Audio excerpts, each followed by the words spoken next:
अब तक तो वहां सारे मुर्दे लाए जाते हैं, जब लोग में मरने के बाद पकड़ के ले जाया जाता है। बोले जाओ एक जिंदा मनुष्य पकड़ के ले आओ। उधर से यमराज दो जमदूत चले जिंदा मनुष्य लाने के लिए। इधर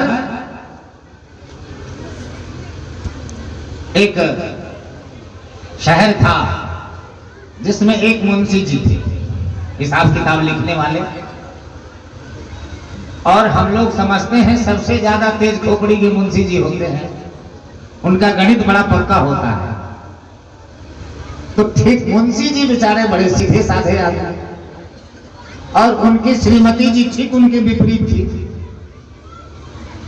मुंशी जी बेचारे डरते रहते थे। हाँ, कभी काल दो चार झाड़ू भी पड़ जाया करता था मुंशी जी को। इस बात को उसके मित्र मंडली जानते थे। मुंशी जी एक कार्यालय में काम करते थे, खाता बही का, और मित्र लोग जानते थे कि इनको थोड़ा विलंब कर दो तो इनकी सेवा श्रीमती जी घर पे बढ़िया करती। बेचारे सीधे साधे आदमी। एक दिन उनके वो अपना चश्मा लगाए फाइल में मगन थे, 4-5 फाइल लाकर उनके मित्रों ने उनके टेबल पर रख दिया। अब बेचारे घड़ी देखना भूल गए कितना बजा है। कार्यालय में सभी ऑफिस बंद करके चले गए। ये काम करते करते एक फाइल बची हुई थी। जब घड़ी पर नजर गई तो देखा 8:30 बज गए। चारों तरफ नजर हिलाया, सारे कार्यालय बंद, बेचारे अकेले अपने ऑफिस में बैठे। फाइल समेटा, डरते डरते बाहर निकले। सोचा अब घर में तो भोजन मिलना नहीं है, बाजार से ही कुछ खरीद कर खा लिया, और फाइल दबाए बेचारे घर पहुंचे। 9:30-10 के करीब घर पहुंचे। श्रीमती जी ने दरवाजा बंद कर लिया था। बोले अब खोलने का सवाल ही नहीं है। जान के भी बोले खटखटाते तो खुल जाता, सोचे अभी खुले और रात भर बवाल हो, क्या फायदा। चारपाई उनकी पत्नी ने बाहर पटक दिया था। बेचारे फाइल लेकर के माथे के नीचे चुपचाप सो गए। बोले रात भर के महाभारत से अच्छा है बाहर सो जाओ, क्यों गाली सुने, क्या पता बेलन भी पड़े, इसलिए यहीं सो जाओ। राम राम करके सो गए। अब इधर जो दो जमदूत वहां से चले थे खोजने के लिए, बेचारे मुंशी जी बाहर खटिया पर सोए थे, दिख गए। जमदूतों ने उठाया कंधे पर, खटिया उठा ली उनकी, लेके चल दिए। जब ऊपर गए थोड़ी हवा लगी, नींद खुली मुंशी जी की। उठ करके देखा, अरे हम तो उड़े जा रहे हैं, ये क्या हो गया। देखा तो भयानक जमदूत जो है उनको लेके जा रहे हैं। पूछा भाई कहां ले जा रहे हो। जमदूत ने इतने जोर से डांटा, बेचारे मुंशी जी की हालत खराब हो गई। दिमाग लगाया, दिमाग के तो बड़े तेज थे, दिमाग लगाया, एक कागज निकाला फाइल में से, कुछ लिखा, फिर जेब में रख के फिर सो गए। उनको ले जाया गया। जब लोग पहुंचे वहां ले जाकर मुंशी जी की चारपाई को रखा गया। जब चारपाई रखा, बोले इनको जगाओ, नींद में थे, बोले जगाओ इनको। वो जगा, मुंशी जी जगे। जग करके चारों तरफ देखा, बड़ी विचित्र दृश्य है। मन में आ रहा है कहीं देखा हुआ लगता है इस तरह का, कहीं फोटो फाटो देखे हैं। फिर याद आया, अच्छा दुर्गा मेला में जमपुरी का नाटक देखने गए थे, वहां यही सब फोटो वाला सीन दिख रहा था, लगता है वहीं आ गए क्या हम। तब ध्यान आया, बोले अच्छा तो हम जमलोक में हैं, जिंदा जमलोक में हैं। जो एक कागज लिख करके जेब में रखा था उसको धीरे से निकाला, और निकाल कर जो प्रधान बैठे हुए थे राजा वहां धर्मराज जी, उनके पास वो कागज लेकर चले गए। उस कागज में उन्होंने देखा कागज, बोले आज तक तो कोई चिट्ठी ऐसी आई नहीं। उन्होंने कहा आपके यहाँ आज तक तो कोई ऐसा जिंदा मनुष्य भी नहीं आया था, हम आए हैं तो ये लेटर लेके आए हैं। उस लेटर में लिखा था, प्रिय धर्मराज जी, आप पत्र पाते ही तत्काल हमारे पास विष्णु लोक चले आइए, हस्ताक्षर विष्णु, और जिसके द्वारा पत्र भेज रहे हैं इसको अपनी गद्दी पर बैठा दीजिए।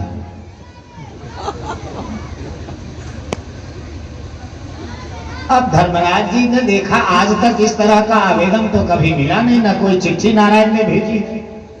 फिर मन में सोचा कि अच्छा हो सकता है ये घटना तो पहली बार घट गई है, आदमी तो कभी बुलाया नहीं गया, हो सकता है कोई स्पेशल मैसेंजर भेजा गया हो। अब नारायण का हस्ताक्षर, विष्णु का हस्ताक्षर, उसको देख करके कैसे रुकते, उसको गद्दी पर बैठा दिए, बैठाकर अपने दौड़े विष्णु लोग गए। इधर जो ही वो गए, उसने कहा पहले वो दोनों को पकड़ के लाओ जो हमको नीचे से उठा के लाया है, इसको खंभे में बांधो और 100-100 कोड़े लगाओ। हुई उसकी दोनों की कुटाई, खूब बड़ा डांटा था रास्ते में, खूब कुटाई हुई दोनों की। उसके बाद कहा स्वर्ग का चाबी लाओ, नरक का चाबी लाओ, दोनों का गेट खोल दो। दोनों का द्वार खोल दिया। अब नरक वाले दौड़ दौड़ के स्वर्ग में भागने लगे, अफड़ा तफड़ी मच गई। उधर वो भगवान नारायण के पास पहुंचे, ज्यों ही नारायण ने देखा, बोले क्यों, बड़ा शौक था जिंदा मनुष्य को बुलाने की, तुम मुर्दा मंगाते रहे, आज तक वही काम था, क्यों ऐसा काम कर बैठे, जाके देखो तुम्हारी गद्दी गई। बोले महाराज आपका ही लेटर मिला। बोले हमने आज तक कभी दिया था? बोले नहीं दिया था। बोले फिर क्यों तुम मान लिए कि हमने दिया है? हमारा हस्ताक्षर तुम पहचानते हो? बोले आज तक तो देखा नहीं, इसलिए सोचा आपने लिखा हो। बेचारे भागे भागे वापस आए तो यहाँ का तो नजारा ही बदला हुआ। ये क्या हुआ? अब सब नरक में से निकल निकल के स्वर्ग में भागे जा रहे हैं। वो आए, अरे ये क्या किया तुमने? वो पूछता श्रीमान जी आप कौन हो? बोले मैं कौन हूं? हमने तुम्हें इस गद्दी पर बैठाया और हमको पूछ रहे हो कि मैं कौन हूं?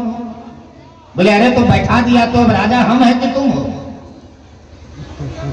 तो हमारा हुक्म चलेगा कि तुम्हारा हुक्म चलेगा? अब हुक्म तो मेरा चलेगा, अब तुम राजा नहीं। बोले तुम उतरोगे कि मैं अपने दूतों को बुलाऊं? बोले ऐ दूत सुनो, मैं राजा हूं, इसको भी बांधो खंभा में। अब बेचारे धर्मराज को भी बांधना पड़ा। बोले इनको भी 200-400 कोड़ा लगाई दो, जिंदगी में तो कभी पड़ा नहीं होगा। अब समझ में आई कि जिंदा मनुष्य की खोपड़ी कितनी तेज होती है। आज तक तो मुर्दे से पाला पड़ा था, पहली बार जिंदा मनुष्य से पाला पड़ा। बेचारे देखे, फिर ध्यान आया ये जब बुलाया गया था तब ये सोया हुआ था। अब बेचारे धर्मराज जी ने निद्रा देवी का आवाहन किया। विश्वेश्वरी जगद्धात्रीं स्थिति संहार कारण निद्रां भगवती विष्णु रतुलां तेजसा प्रभो। निद्रा देवी का आवाहन किया। बोले बचाइए, अब ये तो हमारी गद्दी पर बैठा हुआ है। मुंशी जी बेचारे गद्दी पर बैठे थे। ज्यों ही निद्रा देवी का आवाहन किया, धर्मराज जी ने, निद्रा देवी आई और मुंशी जी के कपार पे बैठ गई। वो वही नींद में सो गया। अब दूतों को बोले जल्दी खोलो, इसको हटाओ यहाँ से, जल्दी लेके जाओ, जहां से लाए थे वहीं रख के आओ, नहीं तो पता नहीं और क्या क्या करेगा ये जिंदा मनुष्य की खोपड़ी। अब भैया देख लिए हम खोपड़ी इनकी कैसी होती है, सब परमात्मा की दी हुई, पता नहीं संसार में कोई नहीं जीत सकता इसे। मुंशी जी को फिर खटिया पर लादा गया। बेचारे नींद में थे, उठाकर ले आया, ला करके उनके घर के आगे खटिया पटक दी। तब तक सुबह हो गया था। श्रीमती जी झाड़ू लगाते हुए गेट खोली और 10 झाड़ू मुंशी जी को दिया। कहा उठ जल्दी। कहाँ थे रात भर? बोले हम तो जमलोक में थे। बोले थे नहीं, अब भेजते हैं तुमको, जमलोक गए थे, हमको सिखाता है ये जमलोक गया था। बेचारे की नींद खुली, देखा तो अब तो सही में जमलोक में थे। वो जमलोक अच्छा था, ये तो बुरा जमलोक था। 10 झाड़ू पड़ा मुंशी जी की बुद्धि शुद्ध। तो हम मनुष्य हैं, हम जिंदा मनुष्य हैं, हमारी खोपड़ी तो इतनी तेज है, किसी का कहा हुआ कैसे मानेंगे। गोविंद जय जय, गोपाल जय जय।